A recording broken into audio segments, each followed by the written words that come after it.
L'antisémitisme. Il faut aborder cette question sans être gêné, sans faire des manières, sans faire des... comment dire, sans en rajouter non plus, vous voyez ce que je veux dire? Comme parfois CNews, je pense qu'ils en rajoutent un peu quand même des fois, de peur, bon, ou pour récupérer, ou pour... voilà. Il y a une forme de démagogie aussi dans cette lutte contre l'antisémitisme. Mais là, vous voyez que quand vous avez un slogan, quand vous avez des anathèmes que vous utilisez comme ça, d'une manière exagérée, ça se retourne contre vous.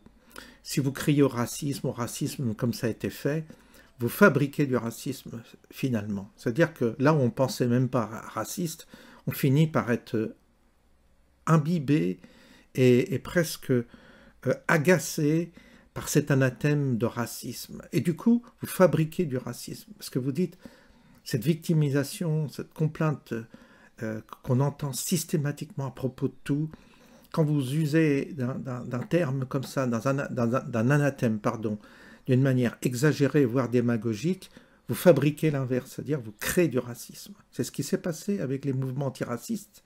Il a été fabriqué à une époque où le racisme n'existait pas. Et progressivement, le racisme s'est développé à fur et à mesure qu'on en a fait toute une affaire, qu'on a voulu exploiter d'une manière un peu cynique ce terme pour justement culpabiliser l'homme blanc.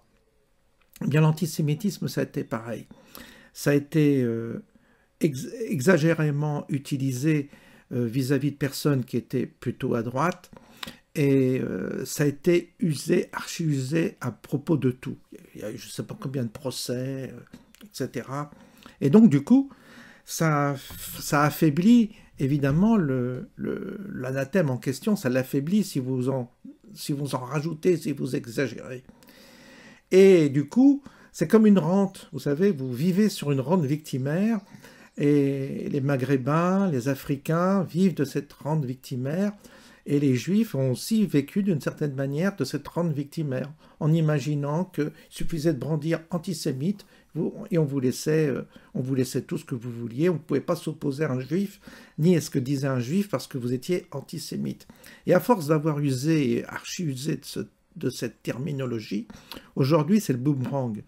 Autant un jour ou l'autre, les Maghrébins et les Africains vont payer le prix de cette victimisation à outrance, parce que au bout d'un moment, ça devient insupportable, cette victimisation perpétuelle, alors que vous voyez qu'ils se comportent mal, qu'ils ont des comportements outranciers, qu'ils imposent leur religion, tout ça. À un moment donné, les Occidentaux vont en avoir ras-le-bol. Ça va faire mal.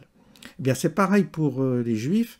Ils ont usé, archi-usé de cet anathème vis-à-vis des gens qui ne pensaient pas suivant une certaine doxa. Je parle d'une partie des Juifs, de l'intelligentsia juive, de toute cette diaspora juive qui a beaucoup œuvré en France, à gauche notamment. Puis aujourd'hui, la gauche complètement désinhibée, alors là, ils y vont carrément. Et vous avez même dans des manifestations, ah ben les Juifs, ça fait même pas de vague. Un petit truc à droite, c'était tout de suite antisémite, tout ça. Là, on revendique carrément dans une manifestation, on parle à bas les Juifs, et ça passe crème. C'est-à-dire que c'est fini, ça ne marche plus. L'anathème ne fonctionne plus vis-à-vis de gens qui sont complètement désinhibés, qui ont le sentiment d'être dans le bon camp, d'être dans le camp des victimes, des Palestiniens, justement. Et donc, c'est là qu'on voit que la roue, elle tourne, et qu'aujourd'hui, ils sont pris, les Juifs, dans un étau, parce que ils se disent, bah mince alors, tous ceux qu'on a condamnés et qu'on a soupçonnés d'être antisémites, c'est eux qui aujourd'hui nous défendent. Je parle de l'héritière de Jean-Marie Le Pen, Marine Le Pen. La fille de Jean-Marie Le Pen défend les Juifs. Ils vont même être accueillis en Israël. Donc, ce qui veut dire que les choses, les Juifs votent Rassemblement National, certainement, ou pour Zemmour, votent à droite, parce que Ils ont compris, ça y est, ils ont compris que la gauche, c'était pas la gentille gauche, vous savez, la gentille gauche universaliste et tout ce que vous voulez. C'est la gauche méchante, c'est la gauche qui tue, c'est la gauche qui fracasse, c'est la gauche qui appelle à la haine, comme on dit, appelle à la haine. Là aussi, ça a été utilisé par n'importe qui. Et puis, aujourd'hui, bah, comme l'anathème est archi-usé d'antisémitisme, ça n'en fait plus rien. Et c'est étonnant à observer. Alors, on va entendre le rabbin de Rouen, brave homme qui, effectivement, reconnaît qu'il a l'antisémitisme de droite. Bah oui, il y en a, mais c'est pas un antisémitisme très violent, alors que celui de gauche, il est un petit peu violent, il tue. Et il inspire des criminels, il inspire des fanatiques. C'est ça qui est dangereux, puisqu'il soutient l'islamisation de la France, qui, elle, porte l'antisémitisme dans ses gènes.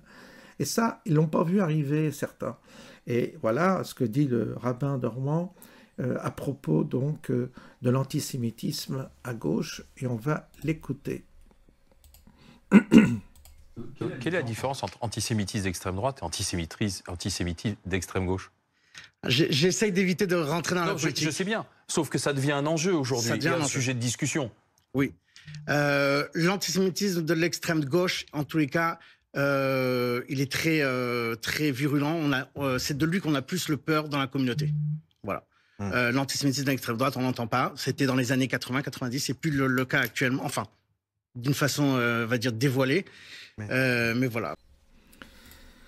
Alors l'antisémitisme à droite, c'est pas un antisémitisme tel qu'on le considère, c'est-à-dire que ça a été plus une forme c'était une catégorie de juifs qui était visée à droite, c'était une catégorie évidemment de la population juive qui avait un certain pouvoir, surtout au niveau des banques. On parle des Rothschild, on parle de la Banque Lazare, qui ont œuvré aussi pour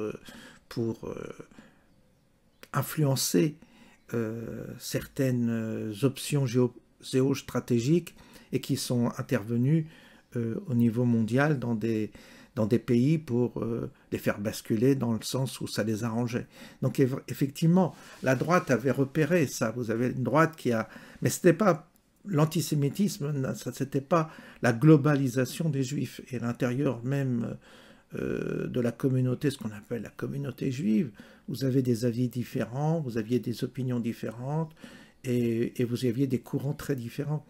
Donc la droite faisait une distinction, elle ne globalisait pas les juifs, disons les juifs, c'était plutôt un antisémitisme qui effectivement existait, mais qui ciblait, si vous voulez, une catégorie des juifs qui ont été très influents dans le monde et qui ont œuvré souvent d'une manière sournoise pour faire aboutir certains projets, et parfois des projets eschatologiques.